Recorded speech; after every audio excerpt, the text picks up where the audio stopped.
നോമ്പുകാലം രണ്ടാം തിങ്കൾ. ഒന്നാം വായന. യാക്കോബ് ശ്ലീഹ എഴുതിയ ലേഖനം, രണ്ടാം അധ്യായം, 1 മുതൽ 9 വരെയുള്ള വാക്യങ്ങൾ. നിങ്ങൾ പക്ഷപാതം കാണിക്കുന്നെങ്കിൽ പാപം ചെയ്യുന്നു. നിയമത്താൽ നിങ്ങൾ കുറ്റക്കാരായി വിധിക്കപ്പെടുകയും ചെയ്യുന്നു.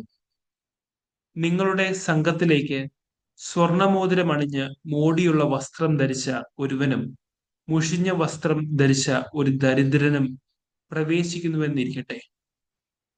നിങ്ങൾ മോടിയായി വസ്ത്രം ധരിച്ചവനെ നോക്കി ഇവിടെ സുഖമായി ഇരിക്കുക എന്ന് പറയുന്നു. പാവപ്പെട്ടവനോട് അവിടെ നിൽക്കുക എന്നോ എന്റെ പാദപീഠത്തിനടുത്ത് ഇരിക്കുക എന്നോ പറയുന്നു. അപ്പോൾ നിങ്ങൾ നിങ്ങളിൽ തന്നെ വിവേചനം കാണിക്കുകയും ദുഷ്ടവിചാരങ്ങൾ പുലർത്തുന്ന വിധികർത്താക്കളാവുകയും അല്ലേ ചെയ്യുന്നത്? എന്റെ പ്രിയ സഹോദരരെ, ശ്രവിക്കുവിൻ. തന്നെ സ്നേഹിക്കുന്നവർക്ക് വാഗ്ദാനം ചെയ്ത രാജ്യത്തിലെ അവകാശികളും വിശ്വാസത്തിൽ സമ്പന്നരുമായ ദൈവം തെരഞ്ഞെടുത്തത് ലോകത്തിലെ പാവപ്പെട്ടവരെയല്ലേ? എന്നാൽ നിങ്ങൾ പാവപ്പെട്ടവനെ അവമാനിക്കുന്നു. നിങ്ങളെ പീഡിപ്പിക്കുന്നത് സമ്പന്നരല്ലേ? നിങ്ങളെ ന്യായാസനങ്ങളുടെ മുമ്പിലേക്ക് വലിച്ചിഴച്ചു കൊണ്ടുപോകുന്നത് അവരല്ലേ? നിങ്ങൾ നൽകിയിരിക്കുന്ന ധന്യമായ ആ നാമത്തെ ദുഷിക്കുന്നത് അവരല്ലേ? നിന്നെപ്പോലെ നിന്റെ അയൽക്കാരനെയും സ്നേഹിക്കുക എന്ന വിശുദ്ധ ലിഖിതത്തിലെ രാജകീയ നിയമം നിങ്ങൾ യഥാർത്ഥത്തിൽ അനുസരിക്കുന്നെങ്കിൽ ഉത്തമമായി പ്രവർത്തിക്കുന്നു. നിങ്ങൾ പക്ഷപാതം കാണിക്കുന്നെങ്കിൽ പാപം ചെയ്യുന്നു. നിയമത്താൽ നിങ്ങൾ കുറ്റക്കാരായി വിധിക്കപ്പെടുകയും ചെയ്യുന്നു. സുവിശേഷ വായന. വിശുദ്ധ ലൂക്ക എഴുതിയ സുവിശേഷം 16-ാം അധ്യായം 19 മുതൽ 31 വരെയുള്ള വാക്യങ്ങൾ. ഒരു ധനവാൻ ഉണ്ടായിരുന്നു. അവൻ ചെമന്ന പട്ടും മൃദുല വസ്ത്രങ്ങളും ധരിക്കുകയും എന്നും സുഭിക്ഷമായി ഭക്ഷിച്ച് ആനന്ദിക്കുകയും ചെയ്തിരുന്നു. അവന്റെ പടിവാതിൽക്കൽ ലാസർ എന്നൊരു ദരിദ്രൻ കിടന്നിരുന്നു. അവന്റെ ശരീരം വ്രണങ്ങൾ കൊണ്ട് നിറഞ്ഞിരുന്നു.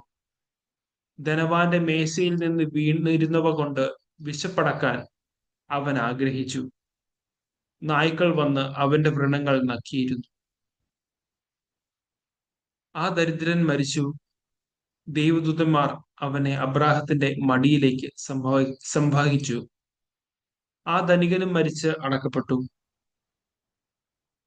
അവൻ നരകത്തിൽ പീഡിപ്പിക്കപ്പെടുമ്പോൾ കണ്ണുകൾ ഉയർത്തി നോക്കി. ദൂരെ അബ്രാഹത്തെയും അവന്റെ മടിയിൽ ലാസറിനെയും കണ്ടു. അവൻ വിളിച്ചു പറഞ്ഞു, പിതാവായ അബ്രാഹാമേ, എന്നിൽ കനിയണമേ. തന്റെ വിരൽത്തുമ്പ് വെള്ളത്തിൽ മുക്കി എന്റെ നാവ് തണുപ്പിക്കാനായി ലാസറിനെ അയക്കണമേ. ഞാൻ ഈ അഗ്നിജ്വാലയിൽ കിടന്ന് യാതന അനുഭവിക്കുന്നു. അബ്രഹാം പറഞ്ഞു, മകനെ, നീ ഓർമ്മിക്കുക, നിനക്ക് ജീവിതകാലത്ത് എല്ലാ സൗകര്യങ്ങളും ലഭിച്ചിരുന്നു. ലാസറിനോ കഷ്ടതകളും. ഇപ്പോൾ അവൻ ഇവിടെ ആനന്ദിക്കുകയും നീ വേദന അനുഭവിക്കുകയും ചെയ്യുന്നു. കൂടാതെ ഞങ്ങൾക്കും നിങ്ങൾക്കും മധ്യേ ഒരു വലിയ ഗർത്തവും സ്ഥാപിക്കപ്പെട്ടിരിക്കുന്നു. ഇവിടെ നിന്ന് നിങ്ങളുടെ അടുത്തേക്കോ അവിടെ നിന്ന് ഞങ്ങളുടെ അടുത്തേക്കോ വരാൻ ആഗ്രഹിക്കുന്നവർക്ക് അത് സാധിക്കുകയില്ല. അപ്പോൾ അവൻ പറഞ്ഞു, പിതാവേ, അങ്ങനെയെങ്കിൽ ലാസറിനെ എന്റെ പിതൃഭവനത്തിലേക്ക് അയക്കണമേ എന്ന് ഞാൻ അപേക്ഷിക്കുന്നു. എനിക്ക് 5 സഹോദരന്മാരുണ്ട്. അവരും പീഡകളുടെ ഈ സ്ഥലത്ത് വരാതിരിക്കേണ്ടതിന് അവൻ അവർക്ക് സാക്ഷ്യം നൽകട്ടെ. അബ്രഹാം പറഞ്ഞു, അവർക്ക് മോശയും പ്രവാചകന്മാരും ഉണ്ടല്ലോ, അവരുടെ വാക്ക് കേൾക്കട്ടെ. ധനവൻ പറഞ്ഞു, പിതാവായ അബ്രാഹാമേ, അങ്ങനെയല്ല.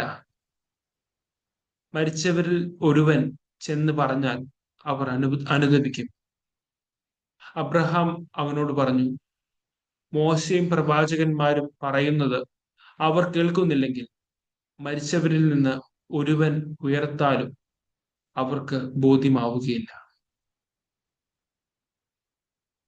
നമ്മുടെ കർത്താവായ മിശിഹായിക്ക് സ്തുതി.